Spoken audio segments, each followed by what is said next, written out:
Okay. Ladies and gentlemen, we ask that you make your way to the seats so we can start our program. Thank you. Ladies and gentlemen, good morning. I am Nolan Lewis, Chair of the Delaware Commission of Veterans Affairs. On behalf of the DCVA, Delaware River and Bay Authority, and the Delaware National Guard, welcome to today's ceremony.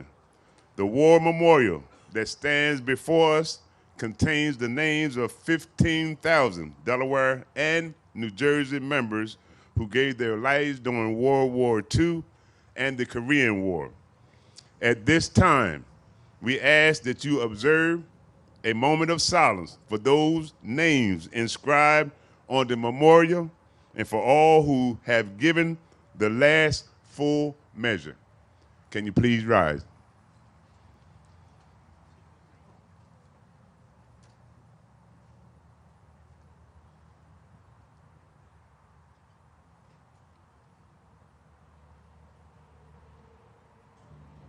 Please rise for the presentation of the colors by the Delaware National Guard, Joint Honor Guard, and National Anthem sung by Army Specialist Carter Steffen.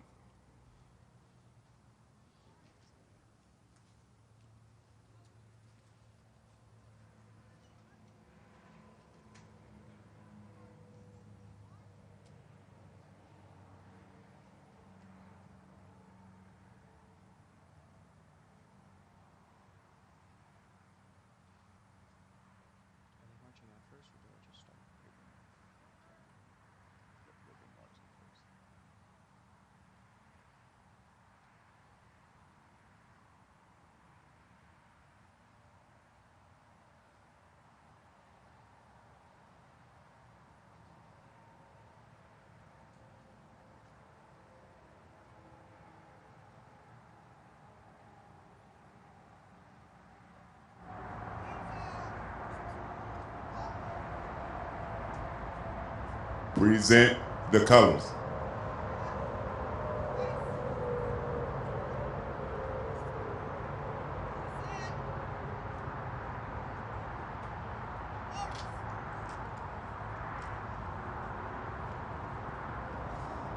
Oh, say, can you see by the dawn's early light what so proudly we hailed at the twilight's last gleaming, whose broad stripes and bright stars through the perilous fight o'er the ramparts we watched were so gallantly streaming, and the rocket's red glare, the bombs bursting in air, gave proof through the night that our flag was still there. Oh, say, does that star-spangled banner yet wave o'er the land of the free and the home of the brave?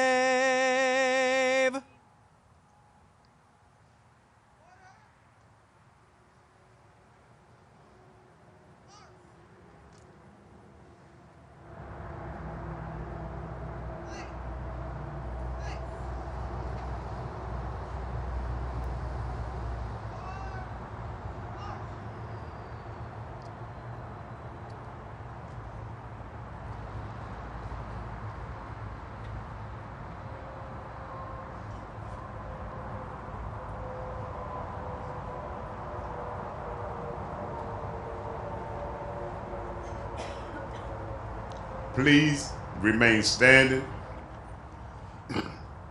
I now ask for the chaplain, Andrew Weiner, to come forward to deliver our invocation.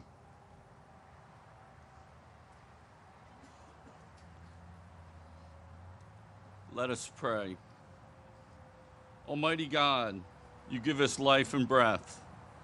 We gather here to honor those who have served our nation and gave their last full measure. They never made it home to family and friends. Be with their families especially. Give them comfort and strength. Generation after generation, the fallen have preserved our liberty.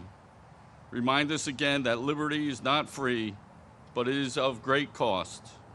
We honor our fallen service today. Almighty, meet us here. You are the author of life and freedom. Amen.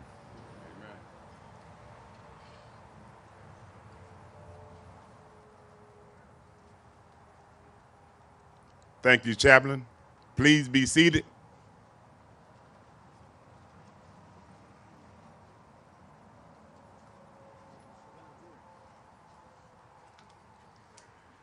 At this time, we would like to recognize our distinguished guests in the audience. Please stand when recognized. The 46th President of the United States, the Honorable Joseph R. Biden.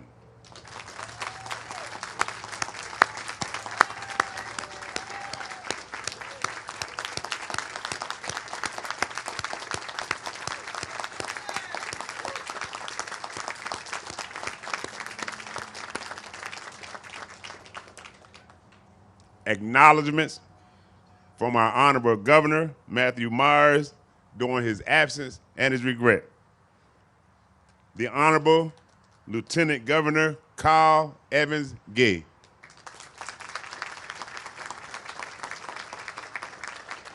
The Honorable U.S. Senator Lisa Blunt Rochester. The Honorable U.S. Representative Sarah McBride.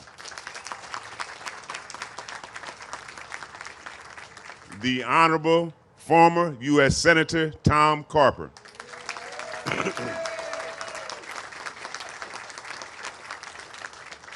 The Honorable Secretary of State Patabanda Sanchez.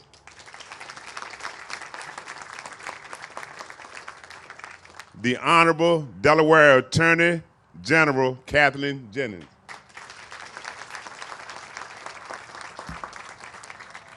The Honorable Insurance Commissioner Trinidad Navarro. The Honorable Delaware Auditor of Accounts Lydia York. Adjutant Major General James Benson.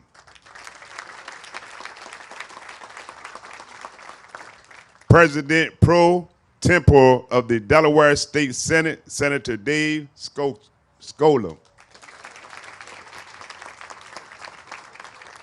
State Representative and Chair of the House of Veterans Affairs Committee, Nominee Japok. Representatives and Senators of the Delaware General Assembly.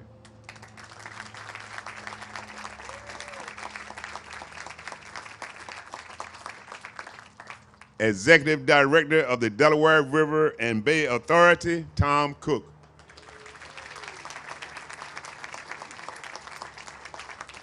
Executive Director of the Wilmington VA Medical Center, Vamise Potlori.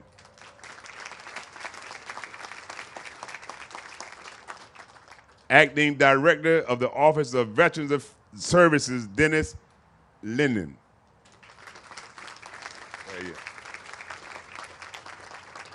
Delaware Commissioner of Veterans Affairs. I have to my left my Vice Chair, Doug Hudson. Also, Commissioner McGuire, Commissioner Rambo, Commissioner Espino, Commissioner Schroeder, and Commissioner Harwood. I don't see it. Okay. The Delaware River and Bay Authority Commissioners.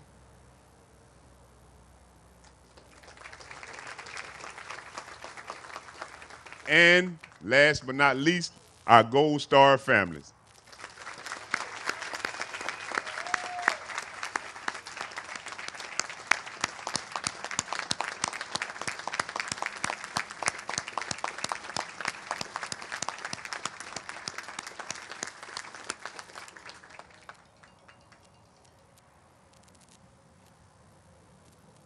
We extend our thanks to all other officials, service members, veteran service organizations, family members, and all veterans in attendance who were not formally recognized. It is now time for our Memorial Day messages. At this time, please welcome former U.S. Senator Tom Carper.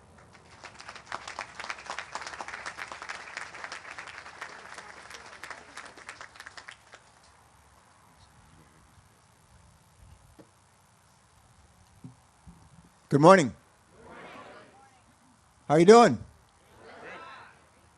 Great to be with all of you today. Martha and I are delighted that you're here. We're delighted that we are here. We've been coming here some of us have been coming here for quite a while, Mr. President, and it's glad we're able to make it, and delighted that you're all able to make it as well. To all of our elected officials that lead our state, our county, help lead our country. Lisa Blunt Rochester, whose office is in 513 Hart, my old office in the United States. Her office, she sits at my old desk. And it looks a lot better. I must say. But it's great to be here with all of you. I want to start off with some thank yous, if I may. I want to thank the people of Delaware for welcoming me here. Gosh, over 50 years ago, I'd been a naval flight officer in the Vietnam War, 3 tours, and came back home to the U.S. and made my way to Delaware. And got an MBA at the University of Delaware. Thank God for the GI Bill. Anybody here use the GI Bill? Anybody here use the GI Bill? Let's hear it for the GI Bill. This guy right up here probably did more than anybody I know to make sure we have a terrific GI Bill. But thank you for that GI Bill. Thank you for giving me the privilege to serve as your state treasurer, as your congressman, as your governor, and as your United States senator. What a privilege it has been. I want to. My job is to sort of like to introduce the 46th president of the United States. Ever try to introduce somebody that doesn't need an introduction? Well, at this audience with these people and all of you here today, this particular fellow doesn't need an introduction. My guess is that all of us could come up here and everybody could help give that introduction, but I think it falls on me to do that today. Before I do that, I want to take a minute, if I can, and share with you, not everybody knows how we ended up with Memorial Day. In fact, my guess is most of us don't. And I'm just going to take, before I introduce President Biden, I'm going to take just a minute or two and just kind of tell us where Memorial Day came from. How do we end up with Memorial Day in this country? A fellow named Frederick Douglass, one of the early giants in the history of our country, believed that Decoration Day, some of you may remember Decoration Day, which was the original name for Memorial Day, was our nation's most significant holiday. On May 30th, 1871, the 4th annual observance of Decoration Day, he honored the unknown Union soldiers at Arlington National Cemetery who died in the Civil War. Douglass spoke that day of his concern that with the passage of time, the lives of 400,000 Union soldiers who died in that war, and even the meaning of the war itself, might be forgotten. He asked that day a question. He said, what should we remember them for? He asked that question not once but twice. What should we remember them for? And then he answered his own question. He replied, not once but twice, they died for their country. They died for their country. In truth, they fought to end the tyranny of slavery and to build a nation that embodied hope, freedom, and self-government throughout the world. Douglass devoted the remainder of his time to ensuring that these men did not die in vain. Gradually, Decoration Day assumed a lasting place in the calendar of national celebrations in America. In 1890, all of the United States had officially adopted it, and in the aftermath of World War I, it came to encompass the dead of all American wars. In 1967, Congress changed the name of this holiday to Memorial Day, 1967. They moved its day from May 30th to the last Monday in the month of May. And Memorial Day came to be celebrated by many as it came to be celebrated as the start of summer, and came to be celebrated as a holiday to spend at the beach, rather than to reflect on history or decorate the graves or honor the dead. If Douglas were alive today, he would probably be shocked, maybe appalled, by the distinction and rancor that characterizes so much of the public discourse that takes place in our nation's capital and across America. Most likely, he would stop and remind us to lower our voices and listen instead to the voices of those who laid down their lives so that we might have a better life. The sacrifice of those who have served us in uniform literally did save our nation. They literally did save our union. And by our presence here today and in countless other gatherings across America, we make clear that we still understand and embrace that truth. And now for a few words about our 46th President of the United States, Delaware's Joe Biden. And again, many people in the audience they could stand up here and do this by heart. And we know him for so long and so well. So I'm not going to dwell at length about his bio. But I do want to tell you three really quick stories that I think say a lot more about him than any recitation of his bio. First of all, a bipartisan infrastructure bill. Joe Biden had been president for like a week. And he called me on the phone in Washington and said, Tommy, I want you to come over to my office. I want you to come over to my office this week in the Oval Office, and I want you to bring a couple of Democrats, a couple of Republicans from your Committee on Environment and Public Works, and I want us to figure out how we're going to not just talk about an infrastructure bill, an infrastructure program for our country, but actually build one. And 6 days later, I was in his office, and I had with me Shelley Capito, Republican from West Virginia, and several others, Ben Cardin from Maryland, and others. And we sat there with the president. And I'll never forget that day. My guess is you won't either, Mr. President. And what he said to us that day is he said, we got to stop just talking about rebuilding our infrastructure, our roads, our highways, our bridges, our airports, our railroads, ports. We got to actually do it. And he said, I want you to, looking at us as served on the Environment and Public Works, I want you to report out a committee, a bill by Memorial Day. I want you to report out to the Senate a bill by Memorial Day. And we said, yes, sir. And we talked for it a little bit longer and then left. And I remember standing outside of your office and somebody said to me, who's going to do this? And I said, we are. By the end of that summer, we actually took up on the Senate floor and the House floor the biggest infrastructure bill ever in history of the history of our country. And before Thanksgiving, President Joe Biden put his name on that legislation, and we were off and running. But it took his leadership, his insistence that we have not just Democrats in the room, but Republicans as well. Not just the House, but the Senate. And that's what we did. And it led us to the biggest infrastructure bill ever and helped launch one of the strongest economic recoveries in the history of our country. That's one story I wanted to share with you. Another story I want to share with you deals with Ukraine. Anybody here ever been to Ukraine? I know some have. Some have actually been to Ukraine. And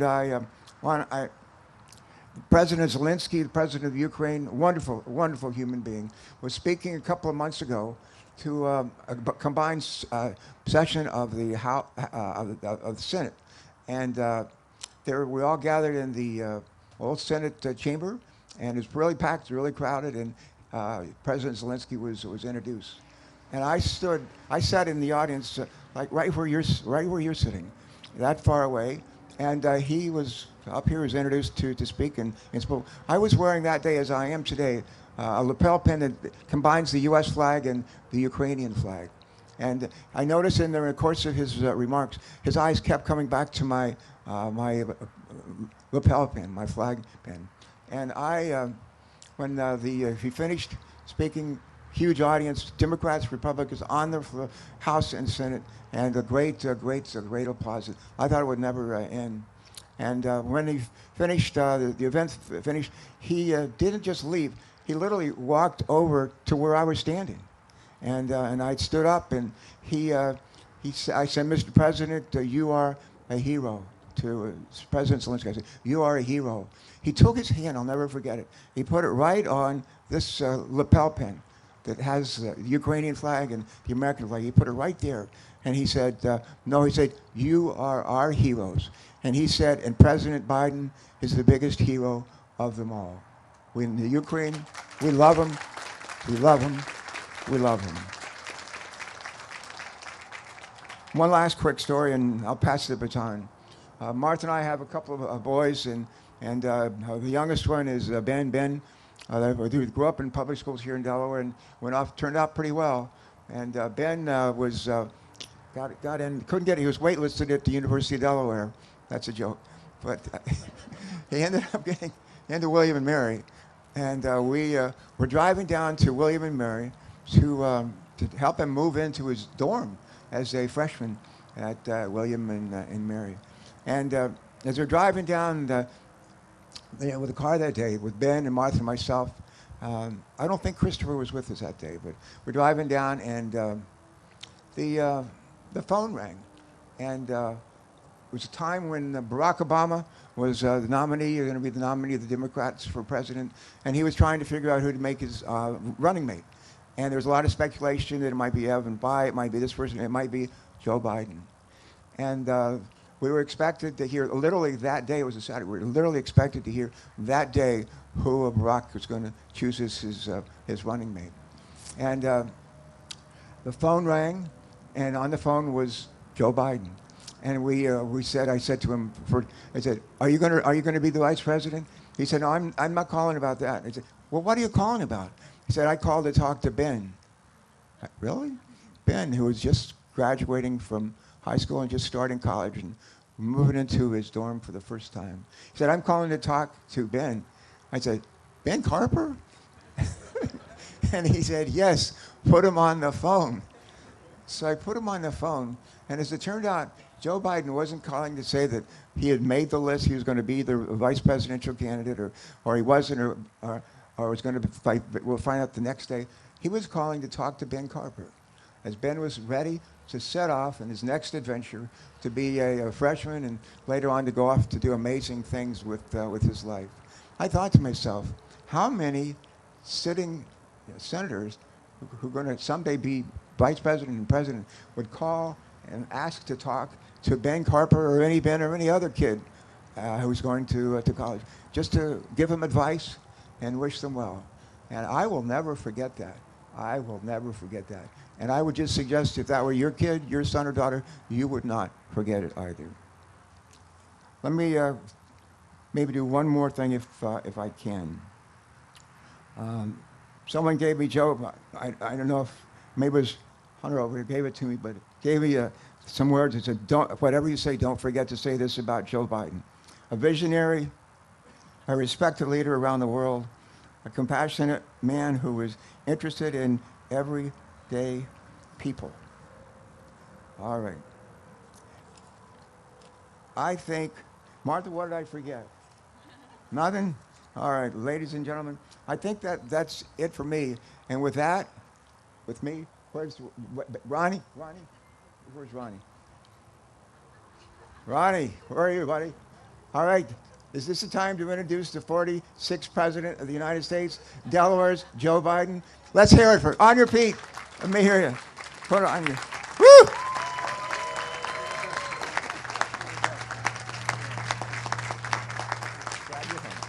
Glad you're home. Thank you. No, come on, you can do better than that. Go on. Knock it out of the park.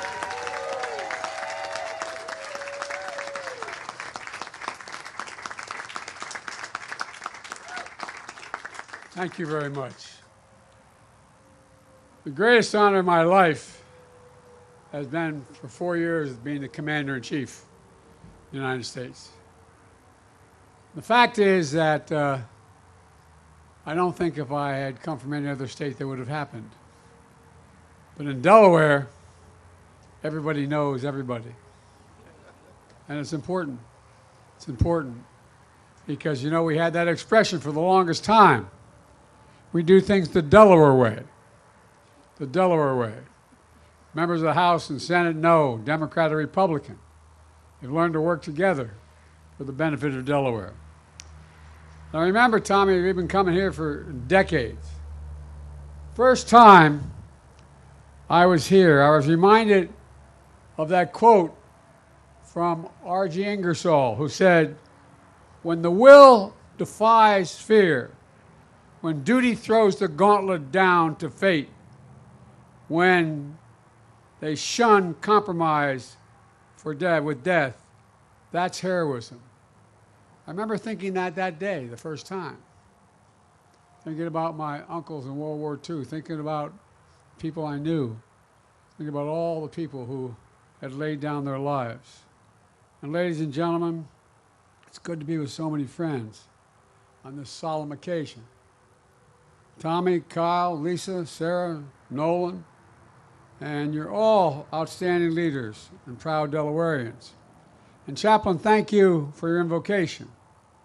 And I want to acknowledge the keynote speaker today, a pathbreaker and a patriot, Chief Warrant Officer Ernestine Eps. Ernestine, thank you. Thank you for being willing to do this. I'm looking forward to hearing you. Folks, every year we come together to remember the brave women and men who gave their all for this nation, or as Lincoln called it, the last full measure of devotion. That's what it was, the last full measure of devotion. They laid down their lives so we could live our lives in peace, and maybe the most important word, with possibilities. And I know I speak for everyone here, and when I say we remember them every single day, not just this day, but every day, the people assembled under this tent. Remember them every day. We come together to remember the families that are left behind, the hearts that still carry the weight of their absence, the ache that never fully goes away. We come together to remember the debt we owe to the American military. The military is the solid spine, the spine of our nation. Our troops, our veterans, our military families, and our Gold Star families in particular. Only around 1% of all Americans defend 99% of us. 1%. Just 1% of Americans risk the ultimate sacrifice. We owe them so much more than we can ever repay them. We have many obligations as a nation, but only one truly sacred obligation. Sacred obligation. That's to equip those we send into harm's way and care for them when their families when they come home and when they don't come home. It's a sacred obligation. I know for many of you, Memorial Day, like for us, is deeply personal.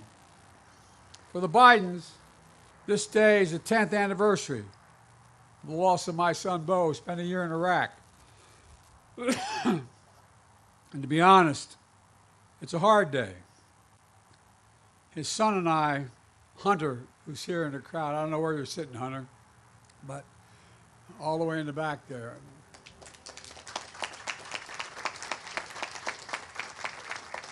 His daddy came to this event with me about the same age when he started. He just graduated from high school, heading off to college.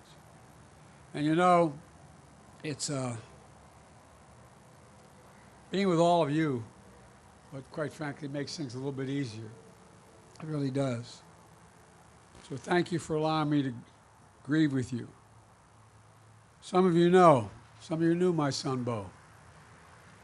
He served in the Delaware National Guard, including a year in Iraq.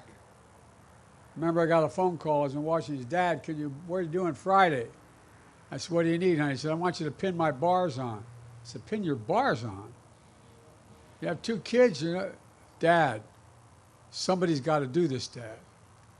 Proudest day of his life was putting that uniform on. That's not a joke. That's not hyperbole. That's real. And you know, it's one of the proudest things I ever did, pinning his bars on him. And it means so much to our family. At the headquarters of the Delaware National Guard has been renamed after Bo. His legacy lives on. His children, his grandchildren, his great-grandchildren, like those you lost, will be remembered. They'll remember who he was. And just like the legacy of all our fallen heroes lives on, they live on in us. And they live on in the strength and freedom of our nation. That sounds like hyperbole, but it's real. It's literal. So everyone who came here today to grieve with grief in your heart, please know you're not alone. You'll never be alone. And your loved one will never be forgotten. Period.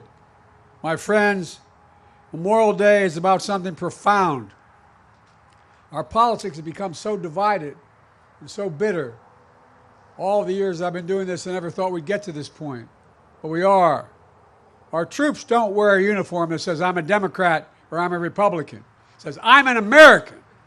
I'm an American. That's who I am. I'm serious about this. I'm not joking. And folks, our politics has become, as I said, so divided.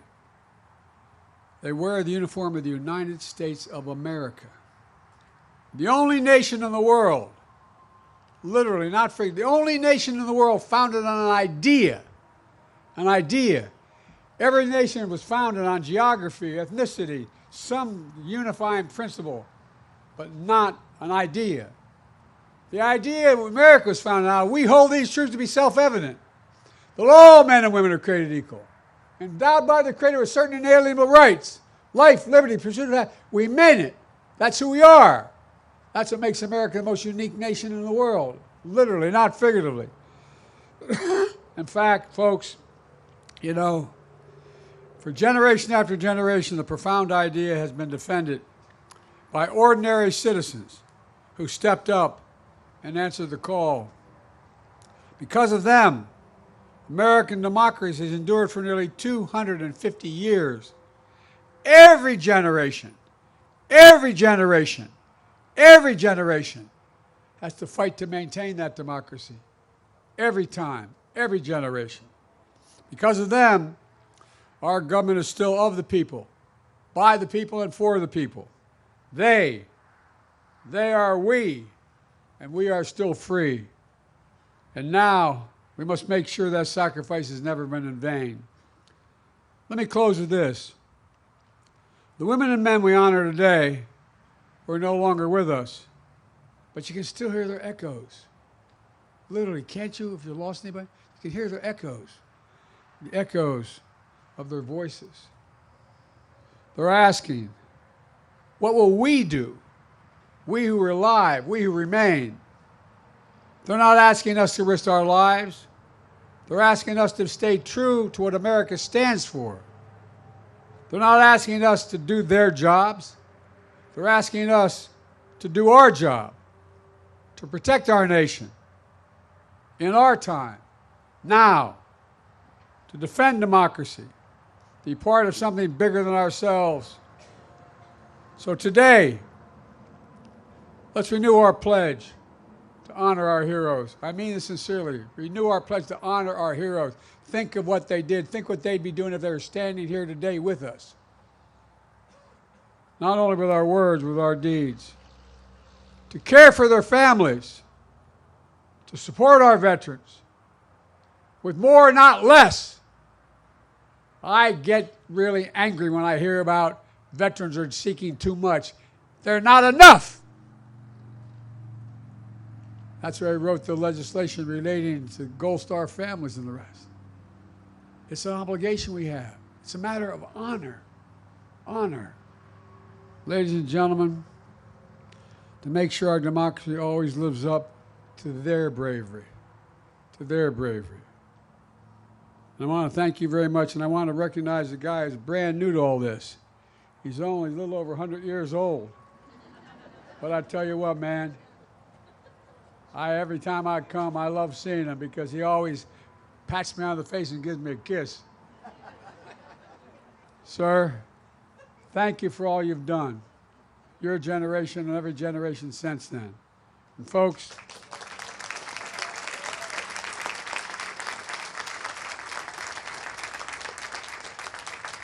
and I want to say this from the bottom of my heart, thank you, particularly to the Gold Star families. Thank you, thank you, thank you. The country owes you. Thank you.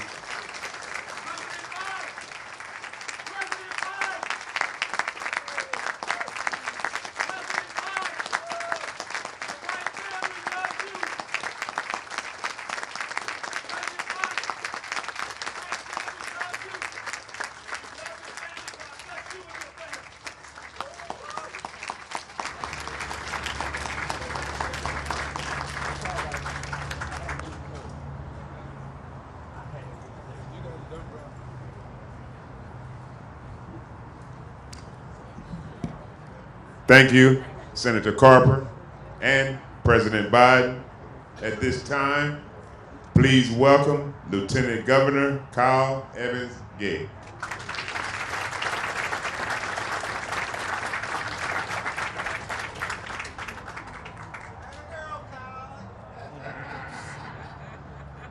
Thank you, sir.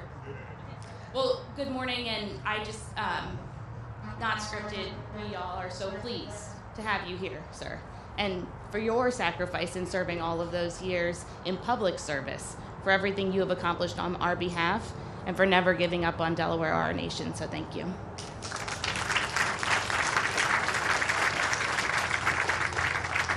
It is an absolute honor to be assembled here with you today, in particular to our commission, all of our honored members, my state colleagues, and members of the General Assembly, in particular to those who are serving on our Joint Finance Committee and who could not be here today. I know they are with us in spirit doing the good work that we do every day. And to many who are gathered here today, welcome back. This ceremony of remembrance has been for us, for many of us, an important annual touch point. A time and a place to remember, yes, but also to rededicate, refocus, recommit to the work that we do every day, with the humble hope that it honors the sacrifices of those who have given everything so that we may be free. For those joining us for the first time, welcome, and we hope to see you back. May you too become connected to this place, to this community, and to our shared obligation and pledge to be good and true stewards of this republic for whom some gave all. To our active military members here today and to our veterans, thank you. We know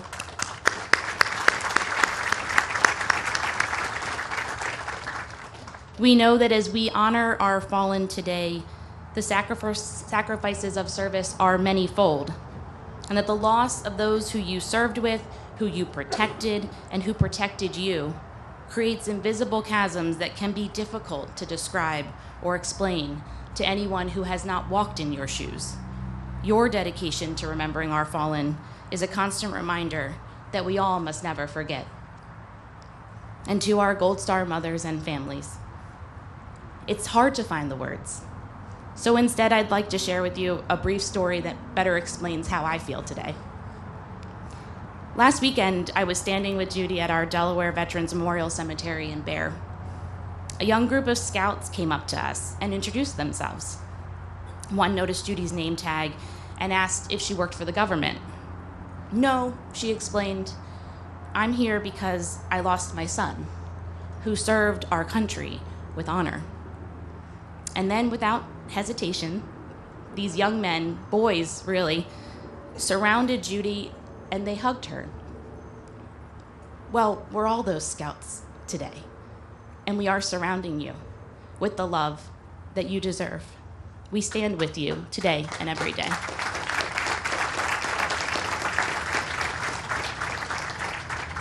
Because even when Memorial Day ceremonies conclude, our duty to the fallen does not.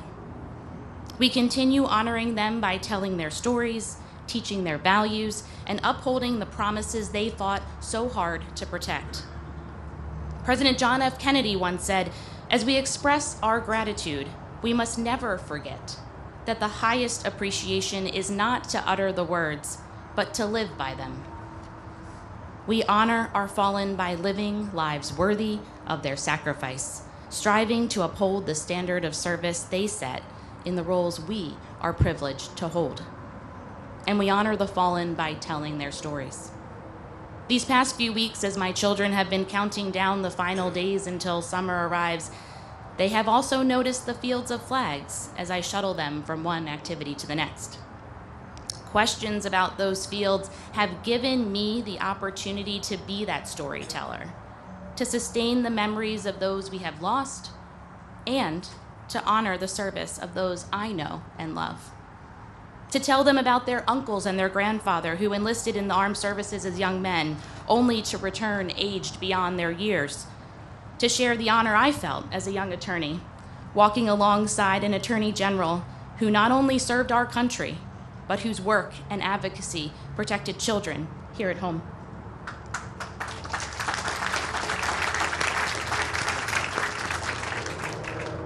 To bring them to places like this memorial, to read the names on the walls behind us so that they can begin to understand the gravity of all that has been sacrificed.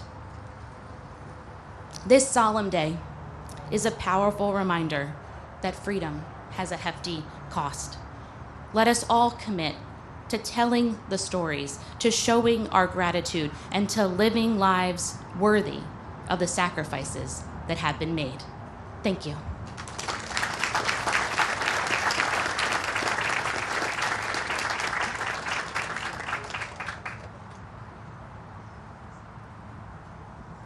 Thank you. I need to, backtrack. When I was mentioning our representatives, I left out one person, and that is the mayor of Wilmington, John Carney.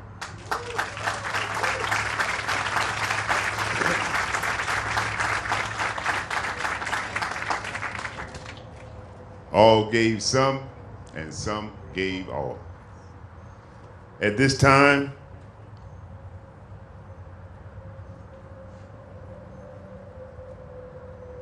I lost my thought. Sorry to my heart. At this time, I'm going to introduce our next speaker, Senator Lisa Blunt Rochester.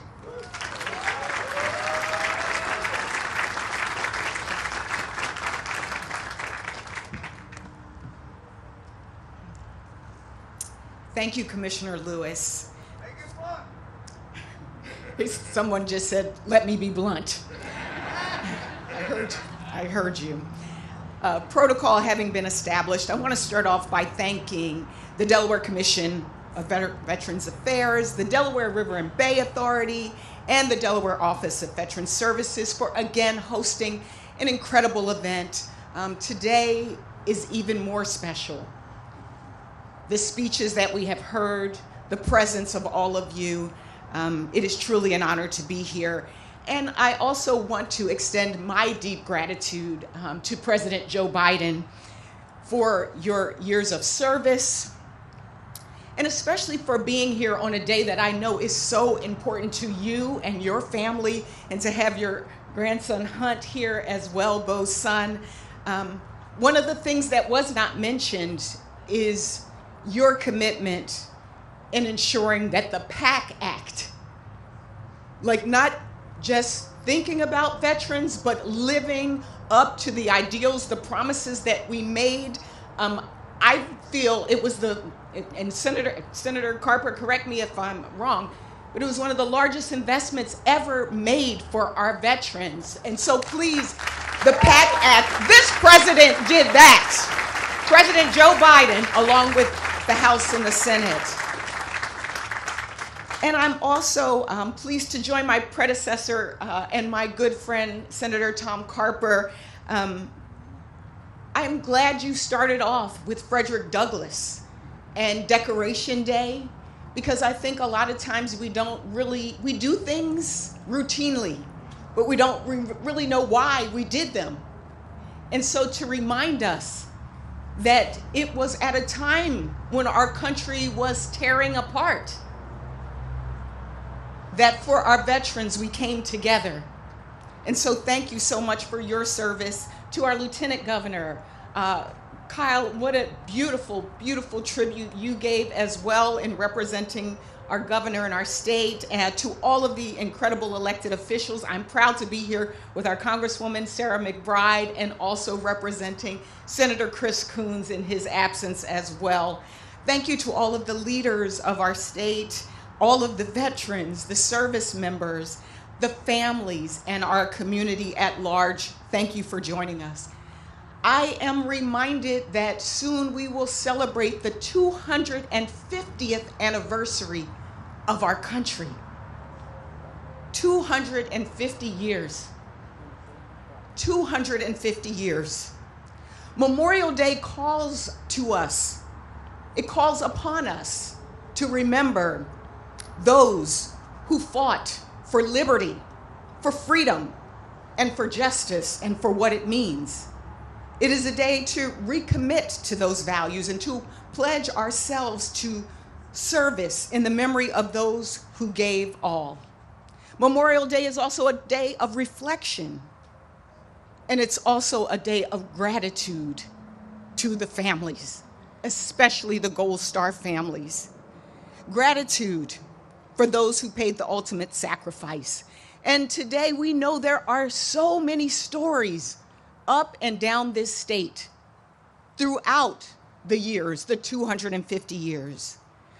Whether it is Private First Class Frank J. Cox, a Wilmington resident who lost his life in 1943 during the invasion of mainland Italy in World War II, or SP5 Richard Dennison of Sussex County, who lost his life in 1971 when a Chinook collided with a Republic of Korea plane in Vietnam.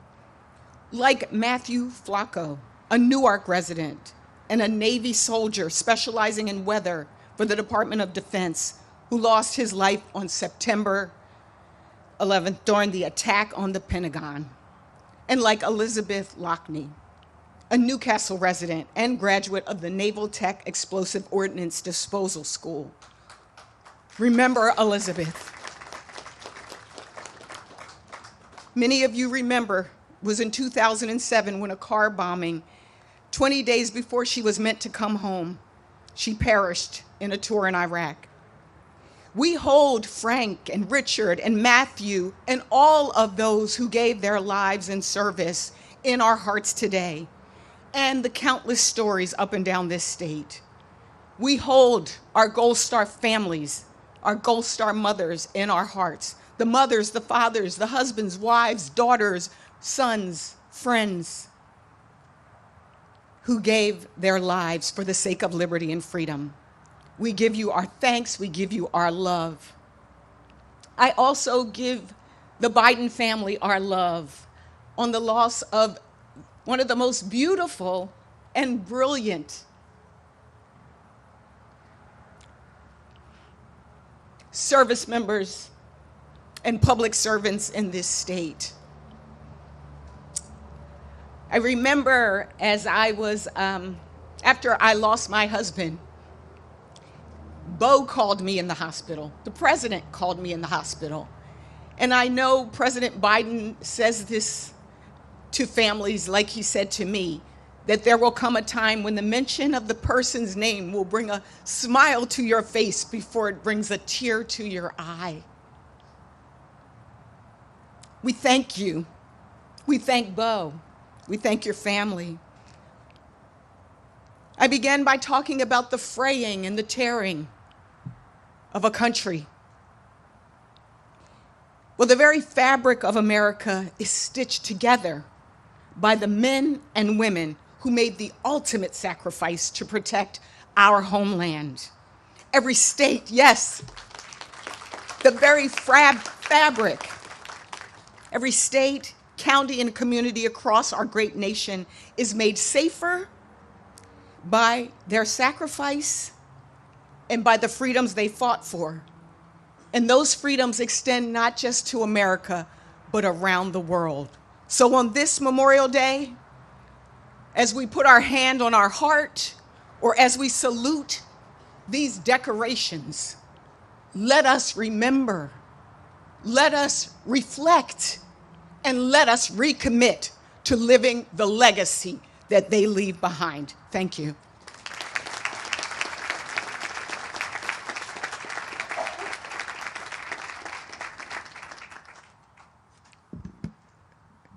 At this time, please welcome U.S. Representative Sarah McBride.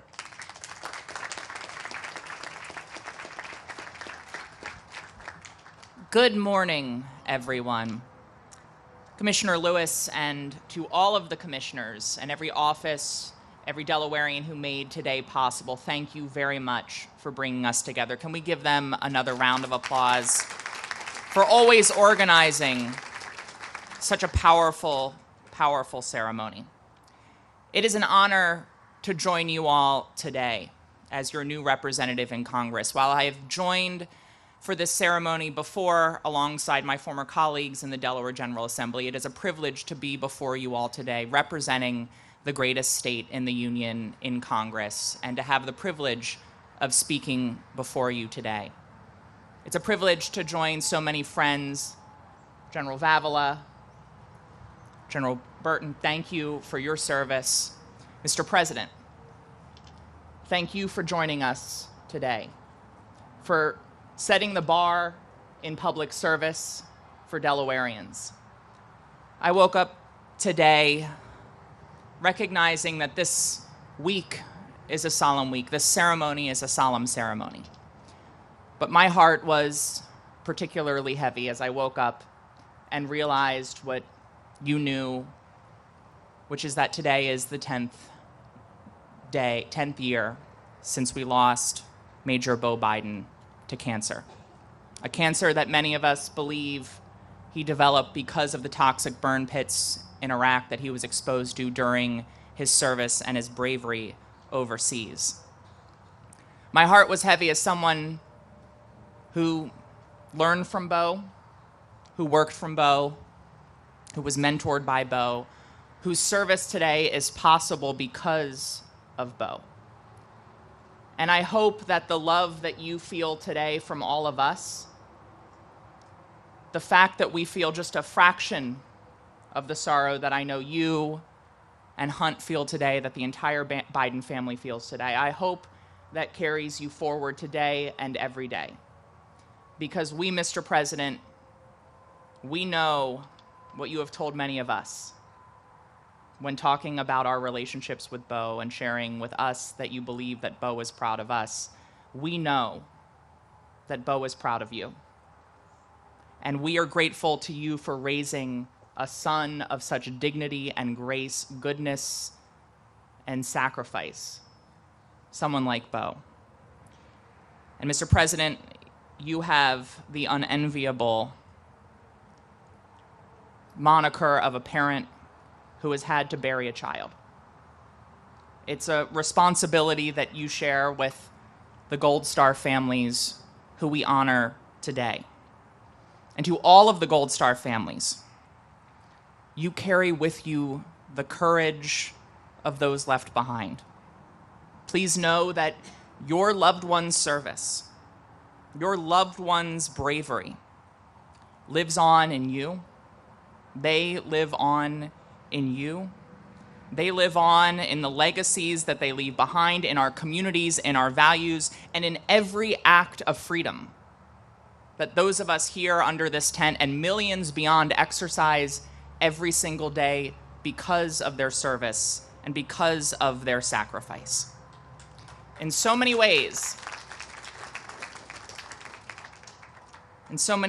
Delaware understands that service and sacrifice more deeply than perhaps any other state, because we have a larger percentage of veterans in Delaware than many other states, because of the valor of the service members, the veterans, our National Guard that is on full display here in Delaware and across the country, because of the solemn responsibilities that our service members at the Dover Air Force Base perform all too often with the dignified transfer. Delaware understands that service and sacrifice better than most. And it is why all of us are here. Because that service here in Delaware, it runs deep. And it runs through every single person who is here who served their nation. Individuals like retired Lieutenant Ray Fermani, someone who I first met through General Vavala. Ray, your presence here is more than just symbolic. It is living history.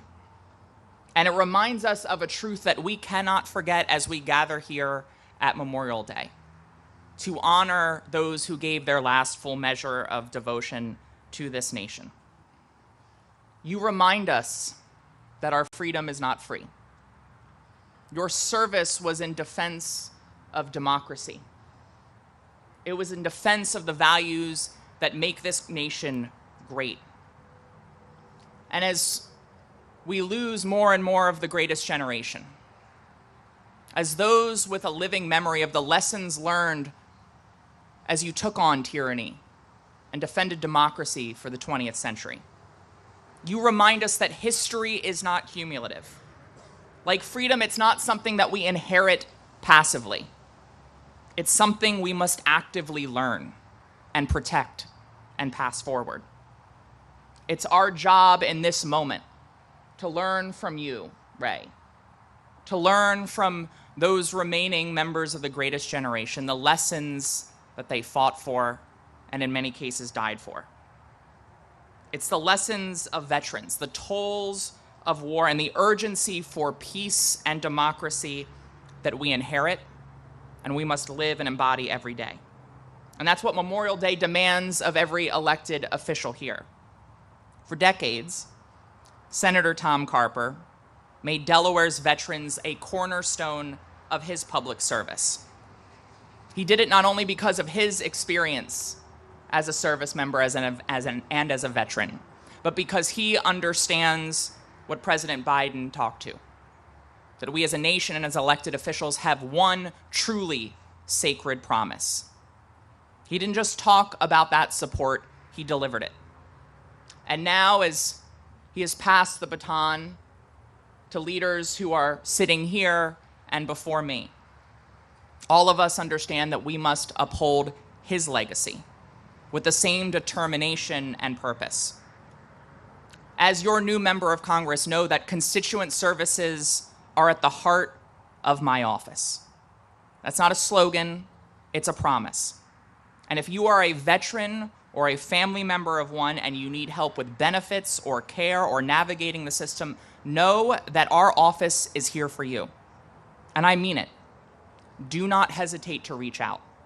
We will answer your call because we understand that we must be there for those who have answered the call to serve this nation. President Lincoln once charged us, quote, "Any nation that does not honor its heroes will not long endure." So let us remember that charge. Let us remember the sacrifice of those who are no longer with us and the service of those who we are privileged to see before us today. Let us honor, and above all, let us honor that service with action. May God bless the fallen, may God bless their families, and may God bless the United States of America. Thank you all very much.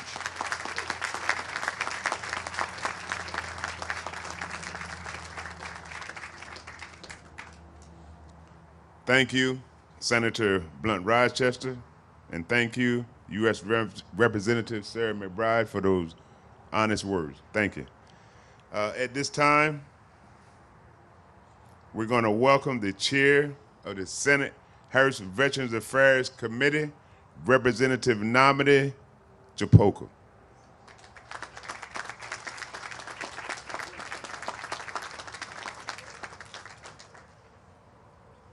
Good morning, everyone. I would be remiss if I didn't do what everyone else did which is to thank our president for his service.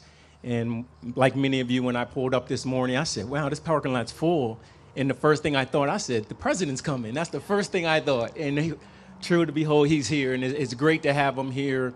His spirit, his inspiration really reminds us what this was about, because it's about us taking the time and reflecting. And as elected officials, we have an obligation to uphold this duty to remember, to not forget. So I thank Mr. President for being here, and I thank my neighbor, former Senator Carper, for all his service and just being true stewards, not only at events like this, but every day in their service, being stewards for veterans and for Gold Star families and for those who serve their nation, and serving those with distinction. I would be remiss again, and anytime I'm given the privilege to address this body, I always like to thank a gentleman who was here, former Representative, former General Earl Jakes.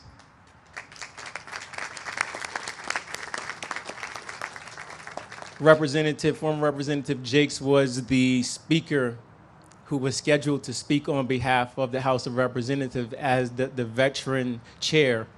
And he graciously afforded me that opportunity when he didn't have to. He gave me the opportunity to speak. And thankfully, I think, except for a few times I was away, I've been here ever since. So I thank the representative for allowing me this opportunity.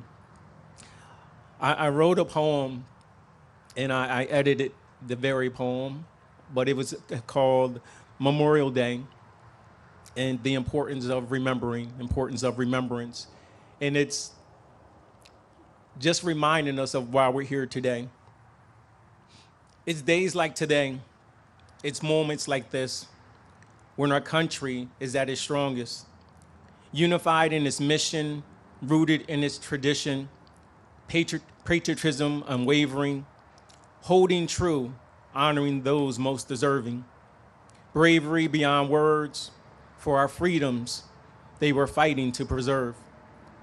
This day is more than parades or old glory flying or wreaths laid upon graves. This is the day for our nation, remembering the sacrifices that were made. When you really remember the legacy and tradition, Memorial Day is not just one day, it's every day. It makes a difference in the way that you're living.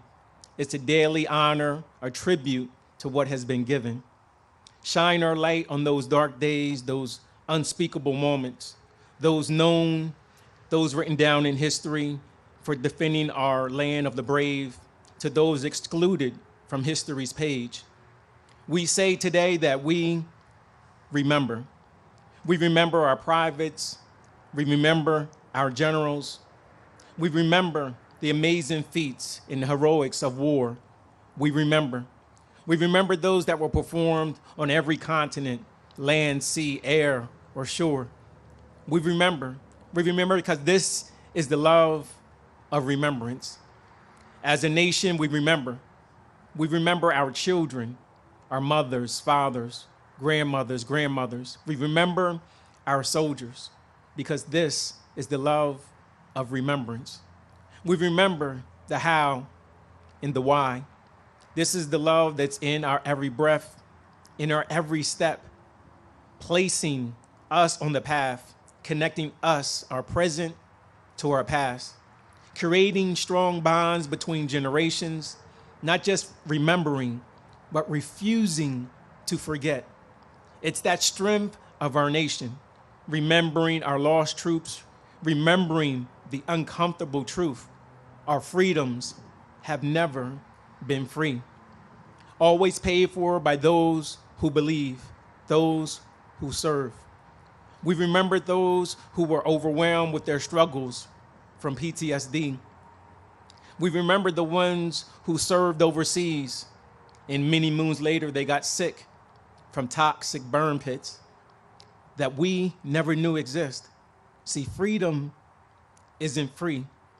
A strong nation will always build upon its strengths.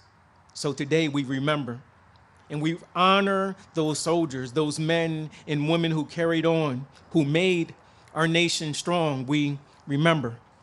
We remember those unforgettable moments for our families, the moments of strength for our nation. Forever grateful, our nation forever changed, families forever changed, a nation forever changed. The battles and conflicts, those known and unknown, those who made it back beneath flag-draped coffins, we remember. Those who never returned home, we remember. Remember those Medal of Honor winners, the Purple Heart distinctions, to those never fully acknowledged for their missions, we remember. The known and the unknown stories of glory, truly the heart of our nation. To our Gold Star families, we thank you. We thank you for the weight that your family carries for our nation. We thank you, and with you, we remember. Remembering our nation's darkest hours, your dedication, your commitment, your valor, missions fulfilled through anguish, a family's unspeakable pain, a nation forever changed, a forever grateful nation, a world forever changed. We are forever grateful for your memory, your memory will never be forsaken. Through remembering, this is how we make a better world, a better nation. This is the importance of remembrance. Thank you.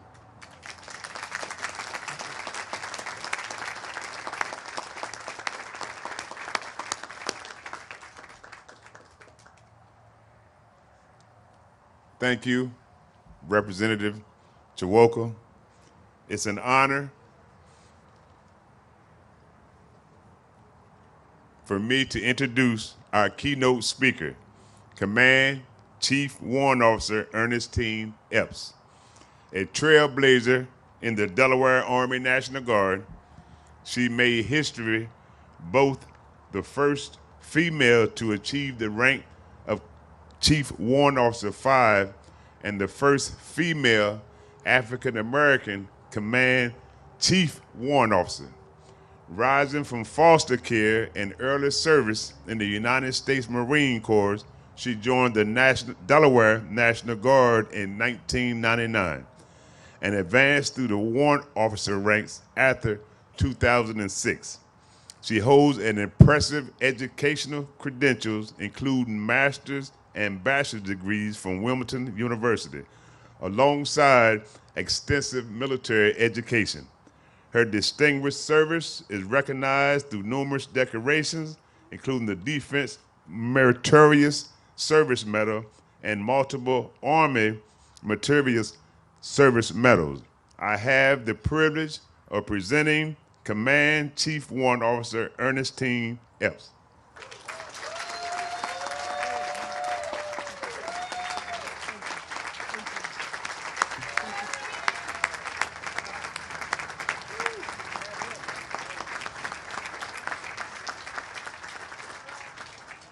Good morning.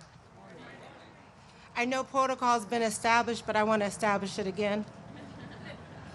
President, thank you so much. Thank you for your service to our nation, and my family is praying for you. I had the privilege of serving with Bell. Thank you.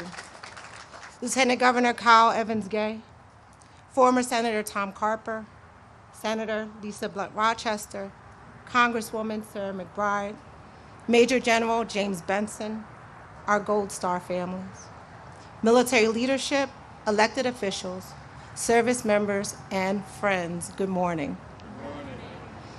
I am Chief Warrant Officer 5 Ernestine Eps, and I am the Command Chief Warrant Officer for the Delaware Army National Guard. And I have been to this event many times, sometimes in the back of the room, but today it is my profound honor to be your keynote speaker. I am gratefully thankful. Mic check, can you hear me in the back? Because somebody just put up, perfect, awesome. Now, if some point you stop hearing me because I drift away, just wave your hand. Now, I will forget and I will wave back at you, but I will eventually remember and I will speak into the mic. Also, before I begin, I'd like to know who I'm speaking to. So this is a roll call of sorts, and it includes active veterans, National Guard, and reservists. So first, is there any Air Force here in this house? Oh God, let's do it again. Is there any Air Force here in the house? Perfect. I knew you guys would wake up. What about the Army? Are you here? I knew it. I knew it. I knew it. Navy. Is there any Navy here? Perfect. I'm going to hold on to my hat for the next one. Is there any Marines here? I knew it. Coast Guard. And our last sister service, the Space Force. Also, I would be remiss if I didn't mention the various law enforcement agencies here in attendance. So thank you so very much for your sacrifice and your commitment to us.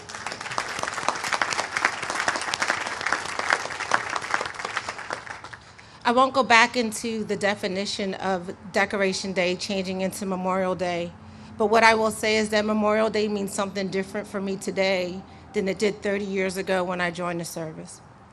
Now, when I visit the Bear National Cemetery or even Arlington National Cemetery, I can locate the headstones of friends and family members I've had the pleasure and the honor of serving with, either in the Marine Corps or in the Delaware National Guard. Soldiers like Major Franklin C. Blackman, Jr. His smile could light up any room. And in 2009, Major Blackman passed away at 35 years old, just 8 days after his return from Iraq. Today, Major Franklin C. Blackman, Jr., we remember your service. Or like Master Sergeant Mitch McKinney of the Delaware National Guard, whose favorite phrase was, "Too easy, Chief, too easy."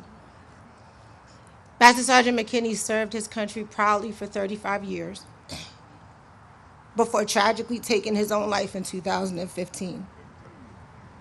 Master Sergeant McKinney, today, we remember your service. Or like Sergeant Aaron Sassy Sheets of the Delaware National Guard. Sergeant Sheets was 25 years old and delivering turkeys to families in need. When she stopped to help a disabled vehicle on the side of I-95, she was struck and tragically died. She epitomized what a citizen soldier is, and today, Sergeant Aaron Sassy Sheets, we remember your service. Since 1980, more service members have lost their lives to accidents and suicides than to combat casualties, and today, like every day, we honor them all. If you have a chance to visit Arlington National Cemetery, you will go on a tour, and that tour will take you to the tomb of the unknown soldier. And while you will witness the impressive changing of the guard, make a half left facing movement and look out over the ridge. There you will see an overwhelming number of sections of beautifully aligned headstones. There are thousands of them. These headstones represent the brave Americans who raised their right hand, thus signing a blank check up to the cost of their life to defend our great nation and our flag. This is their legacy, and we must never forget. If you venture into one of the sections, you might find one of 4 different coins on a headstone. A penny signifies that someone has come to visit the grave. A nickel signifies that the coin leaver attended boot camp with the veteran. A dime signifies that the coin leaver served in some capacity with the veteran. And a quarter signifies that the coin leaver was present when that veteran passed. These coins are left as a token from those who have served with these veterans, that they, along with all of us, will never forget their service or their sacrifice. I must admit, though, when I joined the service all those years ago, and 30 years is a very long time, I didn't join because I was concerned about the legacy of service. I was a teenager who had emancipated from foster care, and I was working 3 jobs and going to school. By the time my Marine Corps recruiter came through my high school, I just needed to know that I could get some place to stay, food, and some money for working just 1 job. As tragic as that sounds, I also want to share that the reason I joined is not the reason I stayed. When I arrived at Parris Island, South Carolina in June, the summertime, I learned about the Battle of Iwo Jima, the Normandy D-Day landings, and later I learned about the Tuskegee Airmen, the Buffalo Soldiers, the Women's Army Corps, and the Vietnam-era war heroes. My initial feelings of desperation turned into hope and a profound respect for the legacy of service that I now contribute to daily. I was, and I continue to be empowered by the idea that under our flag, regardless of our background, we could unite for something greater. We must never forget the battles and the sacrifices made to protect the freedoms of our great nation and our Constitution. Now, I want to pause my speech for a second, and I want to recognize any Vietnam-era vets. If you're here, can you wave your hand or stand up for us?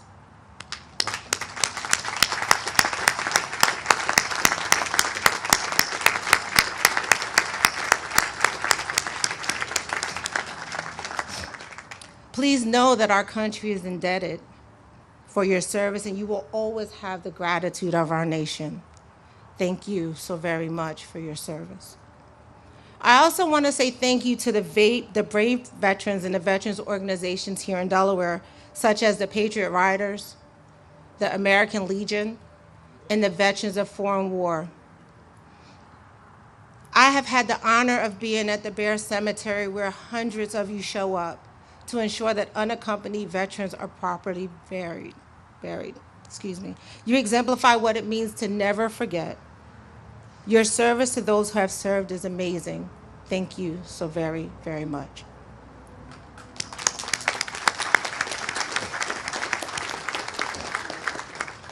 Now, in every good speech, there's a challenge. My speech is no different, except I have two. First, I challenge you all to not wait until our veterans are at the Bear Cemetery. There are veterans at the VA hospital in our communities right now who feel like they are forgotten. Go visit and let them share their stories. Secondly, the time from separation from service is one of the most dangerous for our veterans. They are leaving their families. Take the time and stay connected. Let us not forget about them. 22 a day is still too many. And in closing, one thing all of our fallen have in common is that they believed in one flag. It is the flag that I wear on my right shoulder, and the ones whose principles are etched in my soul, and the ones I demonstrate daily. And it is the same one that will drape my casket. And this I will defend. We must never forget to honor our fallen by living our values daily. The values of leadership and duty, respect, selfless service, honor, personal courage, and my very favorite, integrity. Thank you again for coming today to honor the legacy of those who have served. May we carry their memory forward with purpose and gratitude, and I pray that each of you has just an amazing day. Thank you.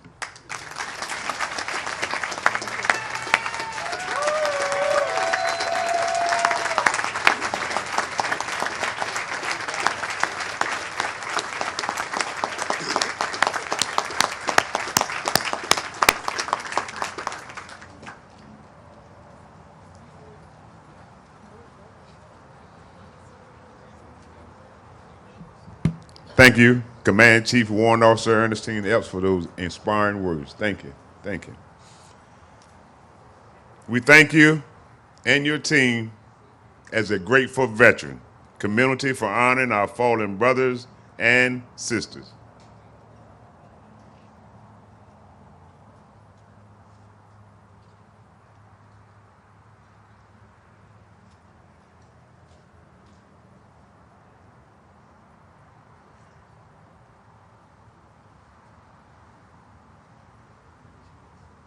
It is time for the floral tribute. As I read your organization's names, please stand, if able, and salute to honor our veterans. As a reminder, these salutes are rendered from your place in the audience.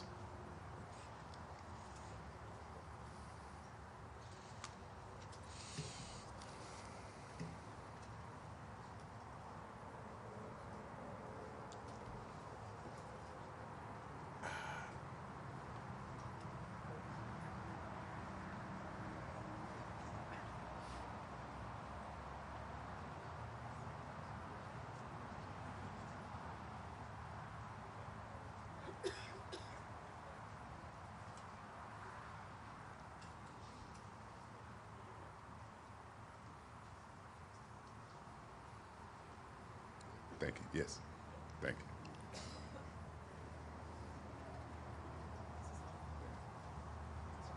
Yes, sir. Thank you. We're going to start with the American Gold Star Mothers Incorporated.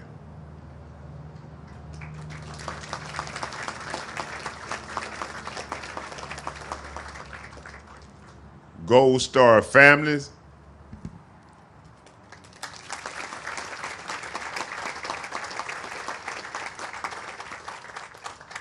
'46th President of the United States, the Honorable Joseph Biden.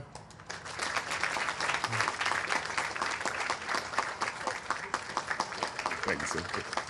Thank you, sir. Thank you. Lieutenant Governor Kyle Evans Gay. Senator Lisa Blunt Rochester.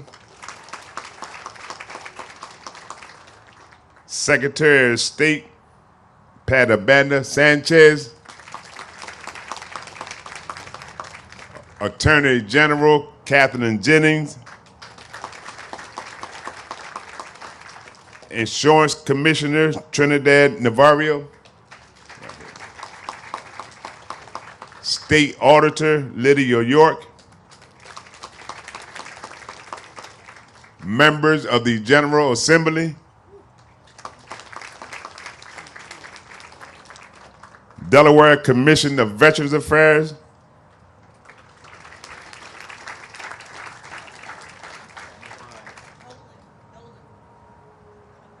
Oh, I'm sorry. Oh, man, I apologize. Representative Sarah McBride.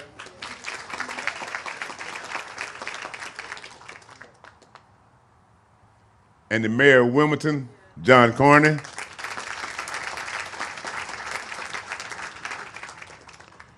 Air Force Sergeants Association.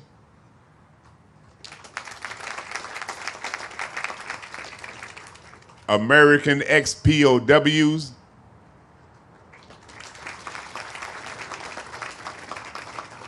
American Legion and Auxiliary, Department of Delaware.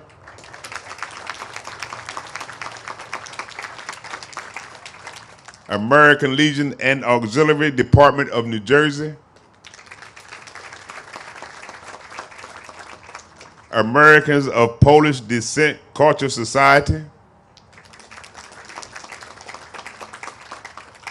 AMVETS.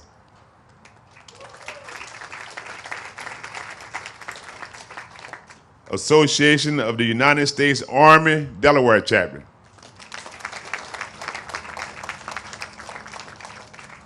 Blue Hen Veterans.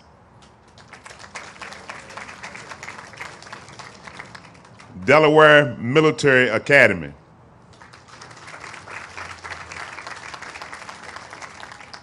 Delaware Medal of Honor Historical Association.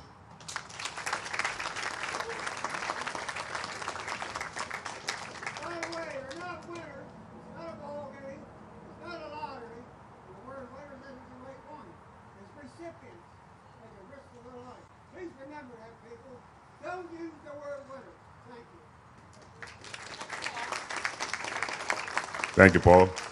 Delaware Military Heritage and Education Foundation, Incorporated. Delaware National Guard.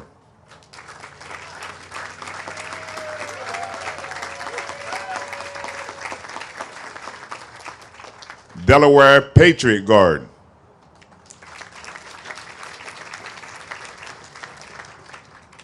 Delaware River and Bay Authority.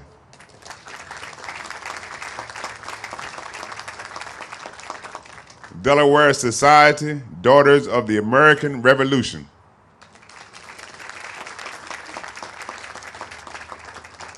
Delaware Veterans Incorporated.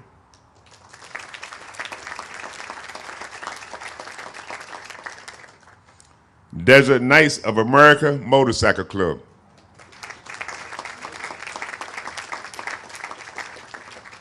Disabled American Veterans and Auxiliary, Department of Delaware.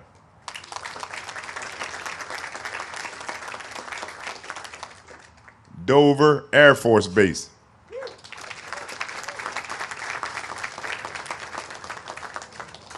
First State Military Academy,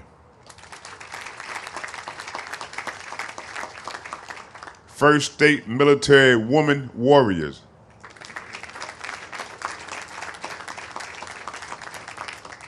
Fleet Reserve Association,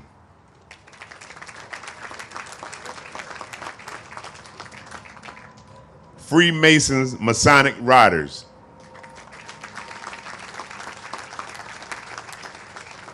Heroes Welcome,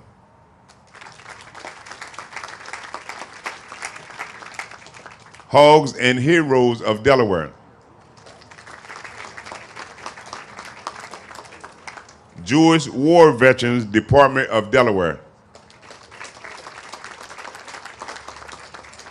Kamikaze Survivors Association, Korean Defense Association,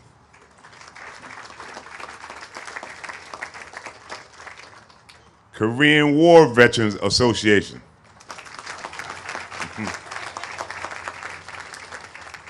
Marine Corps League and Auxiliary Department of Delaware, Marine Corps League and Auxiliary Department of New Jersey, Military Officers Association of America, Military Order of the Cootie and Auxiliary Grand of Delaware,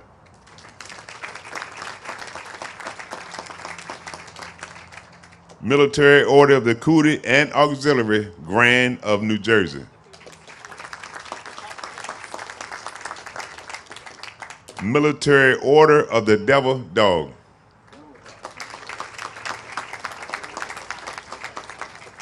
Military Order of the Purple Heart,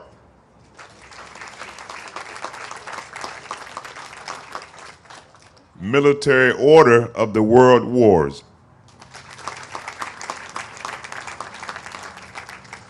National Association of Black Veterans Delaware Chapter,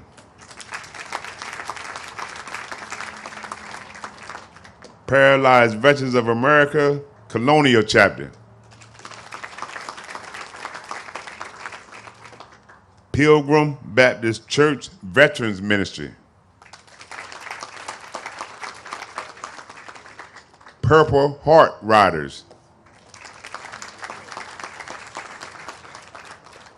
Reserve Officers Association of Delaware, Scottish American Military Society First State Camp,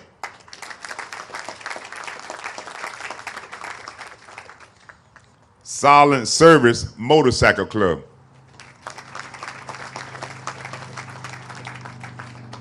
Sons of the Union Veterans of the Civil War, United States Air Force,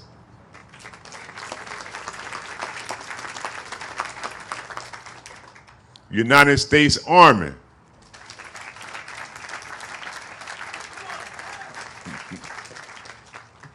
United States Coast Guard, United States Marine Corps, United States Navy,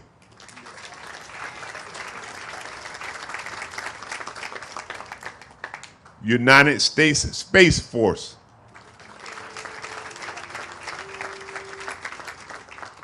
United States Submarine Vets Incorporated,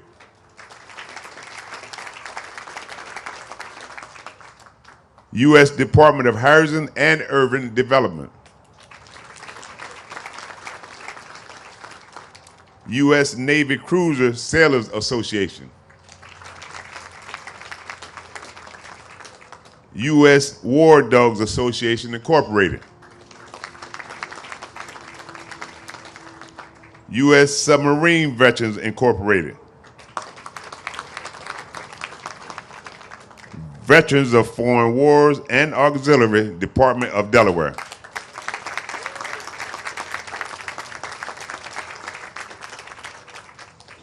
Veterans of Foreign Wars and Auxiliary, Department of New Jersey.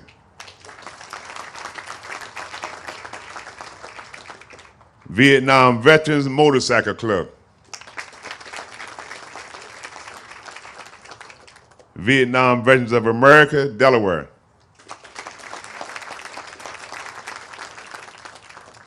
Warrant Officers Association, First State Chapter.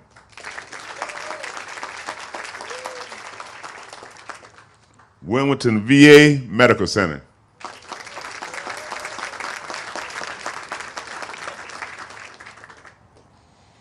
If your organization was not called and you wish to honor our veterans, please stand and salute at this time.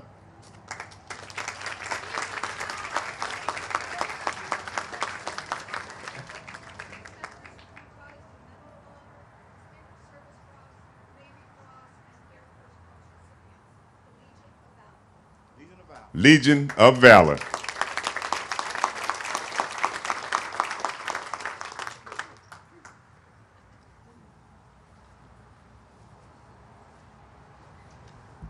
About 3 years ago, a number of us gathered on the Delaware River for the commissioning, the christening of the most modern fast-attack nuclear submarine in the Navy, the USS Delaware. And the entire crew sends their regards to you today. USS Delaware.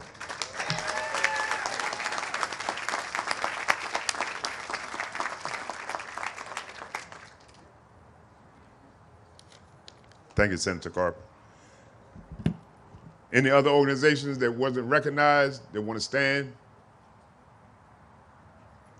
At this time, I'm going to ask the acting director of the OVS, Dennis Lennon, will provide the closing remarks.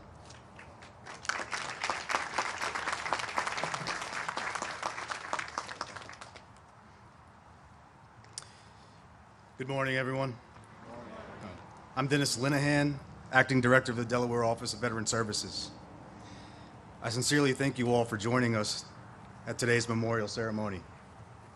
Standing before this memorial behind me, with the hallowed names etched in stone, we're reminded that this is more than just a place. It's a promise. A promise that we will never forget those who gave their lives in defense of our nation. Here on these sacred grounds, Delaware keeps watch. We remember, we uphold their legacy.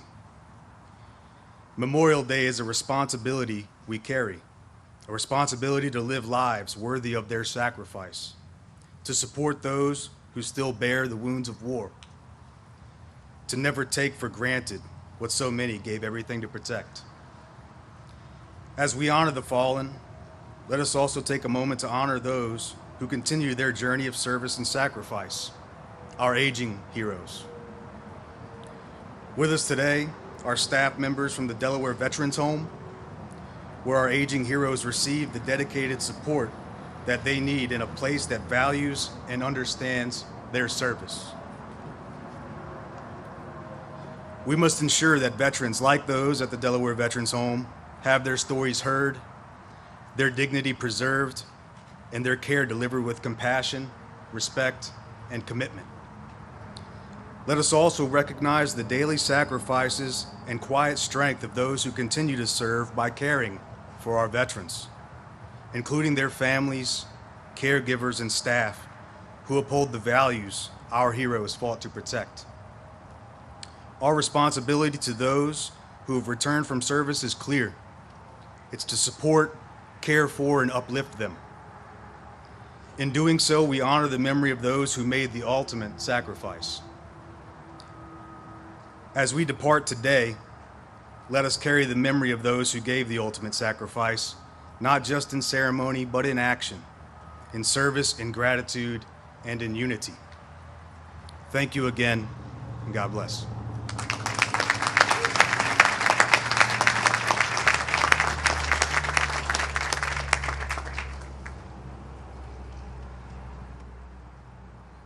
Thank you, Mr. Linehan. At this time, Chaplain Andrew Weiner, will you come forward for the memorial prayer?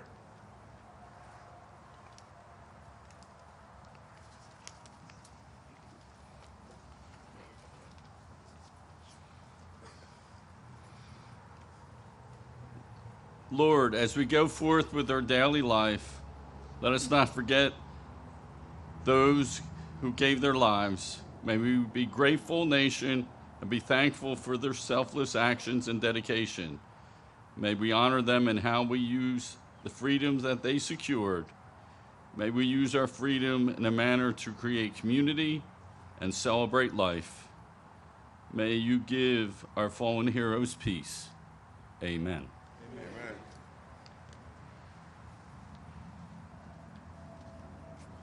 Please remain standing as Specialist Carter Stefan leads us singing God Bless America.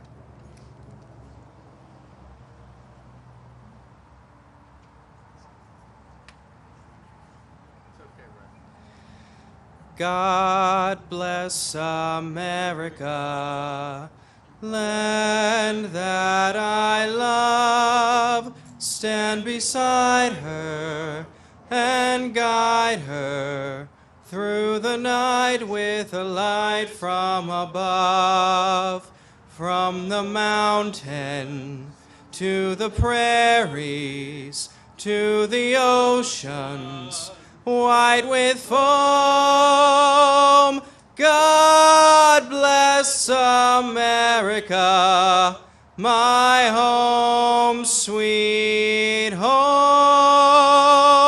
God bless America, my home, sweet home.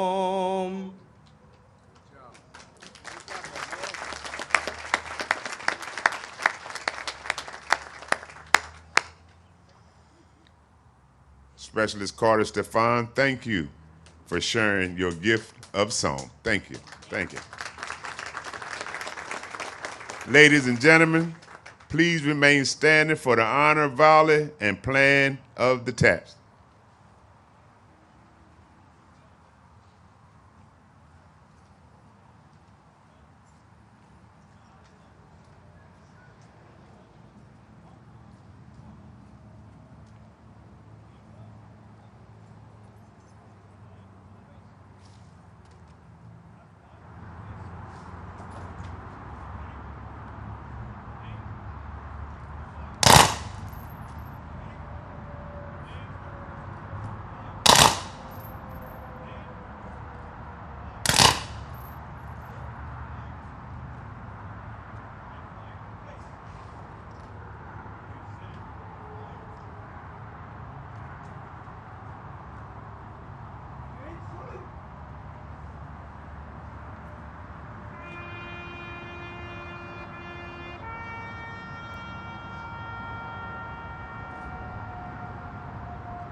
This concludes our ceremony. Thank you all for attending, and thank you all, our veterans and families, for your service and sacrifice. Great job. You got a great voice. Thank you.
I can get this chair.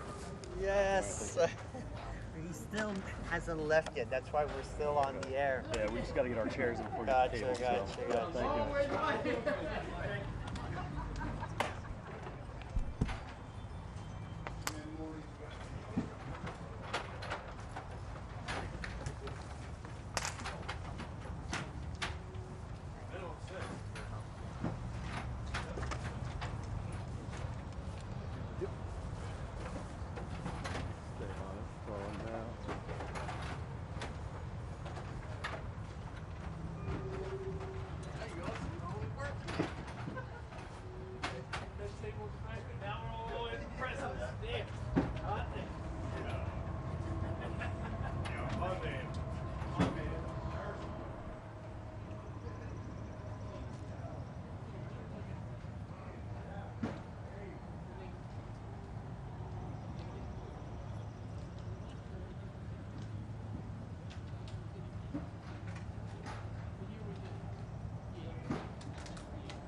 They go in the back too, Brad?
what happened to me. That was what called me for was for Roper and then never materialized. Now he's saying, sir, Sunday through Thursday.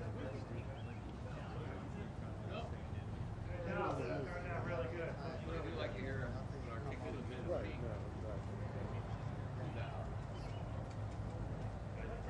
no, exactly. All the electronic or electronic.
There's little ones around on the other side of the exit.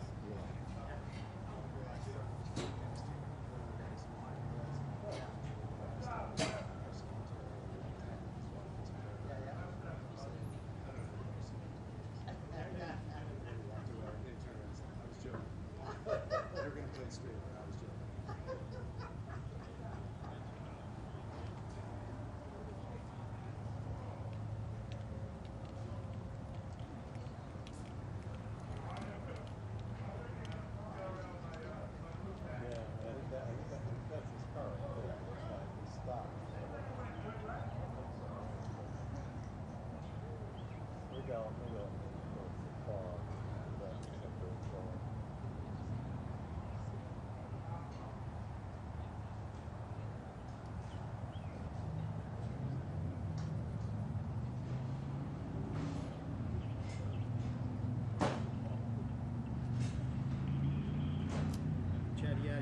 Hey, I got about 4 minutes of video on my iPhone of you guys. We couldn't get our camera close enough because it was still in the tent. But I shot it from pool. CNN has it exclusively. What's the best way to feed this thing?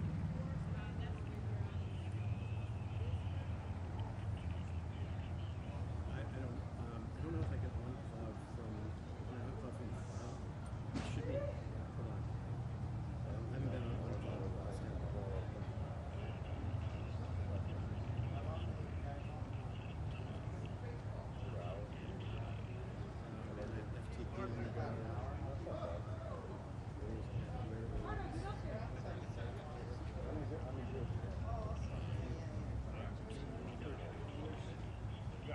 Yeah. Send me that. Yeah, not bad.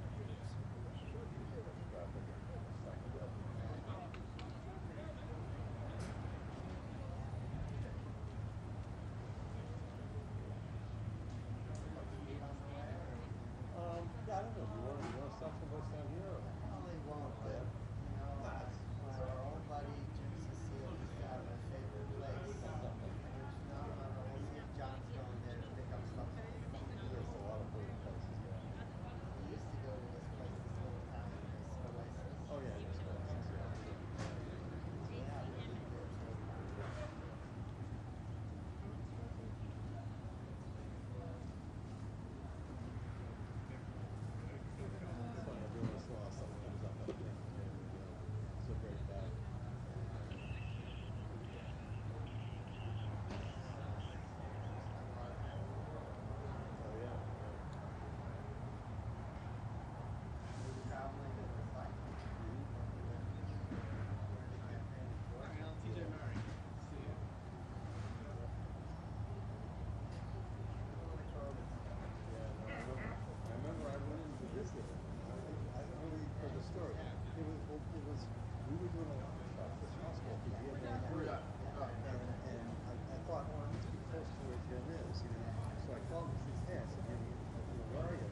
they got